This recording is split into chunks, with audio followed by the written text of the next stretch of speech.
నేను నా దూతను నీకు ముందుగా పంపుచున్నాను. మత్తయి సువార్త 11:10.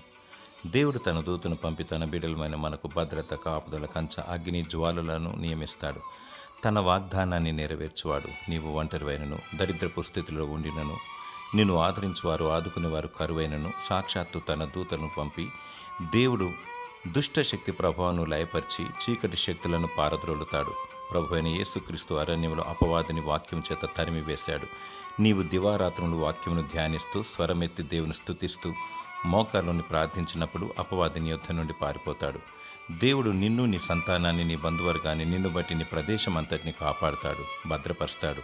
నీ పిల్లలను గూర్చి జాగ్రత్త వహించు. వారి కాపుదల నిమిత్తమై కన్నీటితో ప్రార్థించు. వారికి జీవవాక్కును నేర్పించు, దాని నుండి తొలగిపోరు. నా బిడ్డలకు ధైర్యం గల ఆత్మనిమ్మని ప్రార్థించు. వారి ఆత్మీయ జీవితం బలపడలాగిన ప్రార్థించు. దేవుడు నిత్యము నిన్ను, నీ కుటుంబాన్ని కంచవేసి కాపాడునుగాక. ఆమెన్.